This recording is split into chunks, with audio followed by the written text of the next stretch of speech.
বাইরে কিন্তু অনেক পরিমাণ ঠান্ডা পড়তেছে। তার মাঝে হঠাৎ আমাদের মন চাইলো যে আমরা একটু বাইরে যাব। বাইরে কিন্তু ঘুরতে অনেক মজা লাগে ঠান্ডার ভিতরে।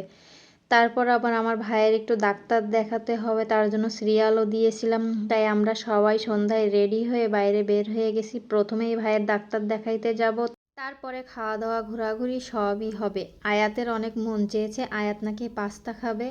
তাই আয়াতরে কিন্তু আজকে পাস্তা খাওয়াইতে নিয়ে যাব। ঘোরাঘুরি, খাওয়া দাওয়া, ডাক্তার দেখানো এগুলাই আপনাদের মাঝে শেয়ার করব। আপনারা অবশ্যই ভিডিওটি শেষ পর্যন্ত দেখবেন এবং আমার আয়াতের পাস্তা খাওয়ার ভিডিওটা কিন্তু অবশ্যই দেখবেন। আমরা অলরেডি হসপিটালে পৌঁছে গেছি। আয়াত বসে গেছে। আয়াত বলতেছে আমি এই চেয়ারটাই বসবো। তাই ও ওখানে বসেছে, ওর পাশে বাবা আছে, মামা আছে, আর আমিও আছি। আমি একটু ভিডিও করে দিচ্ছিলাম। তারপর আয়াত বলতেছে না আমি আর নিচে বসবো না, আমার একটু কোলে নাও। হসপিটালে আসলে তো এমনিতেই সিরিয়াল দিতে হয়, সিরিয়ালে তো অনেক সময় বসে থাকতে হয়। আয়াতের তো মন ব্যস্ত হয়ে গেছে, ও তো আর বসতেই চাচ্ছে না, ও পাস্তা খেতে যাবে। তাই ওর কি করে মন ভোলাবো, তাই একটু এটা করতেছি ওটা করতেছি, একটু ভিডিও করতেছে, ও বিভিন্ন রকম স্টাইলে ভিডিও করতেছে।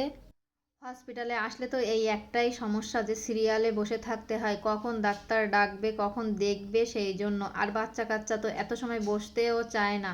আর ও অন্যদিকে তো ওর ইচ্ছা হয়েছে যে পাস্তা খাবে, ও তো পাস্তাই খাবে।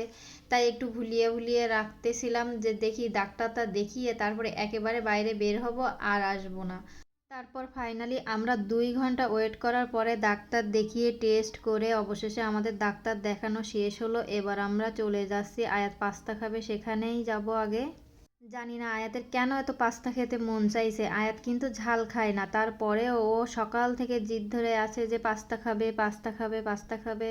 কিন্তু বাসায় রান্না করলে দিলে খাবে না, ও বাইরে যেয়ে বাটিতে করে দাঁড়িয়ে দাঁড়িয়ে খাবে। নাও যেই কথা সেই কাজ, প্রথমেই আমরা চলে এসেছি। ওকে বললাম যে চলো পাস্তা খাই, কিন্তু না, ও পাস্তা না, আগেই ওর ললিপপ লাগবে। তাই ও বিভিন্ন রকম ললিপপ দেখে ললিপপ নিল। তারপরে ও বলতেছে যে না আমাকে একটু খেলনা কিনে দাও। তারপরে ওর বাবা বলতেছে ও যা চাইবে আজকে তাই দেবো। ওর এবার খেলনা দিচ্ছে, তারপর খেলনা নিয়ে হয়ে গেলে এবার পাস্তার দোকানে চলে এসেছে। ও কি খাবে এবার দেখিয়ে দিয়েছে যে এই পাস্তাটা খাবে। ওখানে আগেই ডেকোরেশন করা ছিল, কিন্তু ওর ওইটা দেখে পছন্দ হয়েছে। ওরা পরে যে সাজিয়ে দিয়েছে ওটা ওর পছন্দ হয় নাই, যে না আমি ওই সুন্দর সাজানোটা খাবো, আমি এভাবে খাবো না। দোকানদার মেয়োনিজ দিয়ে উপর দিয়ে সুন্দর করে সাজিয়ে ডেকোরেশন করে রাখছিল, ওর ওইটাই লাগবে। কিন্তু ওটা তো ঠান্ডা হয়ে গেছে, তাই ওরে একটু চিজ বেশি করে দিয়ে একটু মেয়োনিজ দিয়ে ডিজাইন করে দিয়েছে দোকানদার। তারপরে ও খুব মজা করে খাচ্ছে। তারপরে আমাদের খাওয়া দাওয়া হয়ে গেলে আয়াতরে বলতেছে আয়াত মা তুমি খুশি হয়েছো? তাই বলতেছে হ্যাঁ আমি তো অনেক খুশি। এবার চলো আমার আর কিছু লাগবে না, আমরা এবার বাসায় যাব। তাই এবার আমরা বাসায় যাচ্ছি, ইজি বাইকে উঠে যাচ্ছি। আয়াত বলতেছে আমি মামার পাশে বসবো, তাই ও মামার পাশে বসেছে। আর আমি আর আয়াতের বাবা এক সাইডে বসেছি। আয়াত খুবই আনন্দ করতে করতে যাচ্ছে। বাইরে কিন্তু খুবই ঠান্ডা আজকে, তবে এই ঠান্ডার মাঝে বাইরে বের হয়ে ঘোরাটা কিন্তু আমাদের সার্থক হয়েছে। কেননা আজকে আয়াত একটুও জ্বালাতন করেনি, আর এত সুন্দর করে একা একা দাঁড়িয়ে দাঁড়িয়ে পাস্তা খেয়েছে মাশাআল্লাহ। বাচ্চারা বাইরে বের হয়ে জ্বালাতন করলে, কান্নাকাটি করলে, কথা না শুনলে খুবই খারাপ লাগে, আর নিজের কাছেও যেন খুবই লজ্জা লজ্জা লাগে। এই জন্য আমি বাইরে বের হইতে চাই না।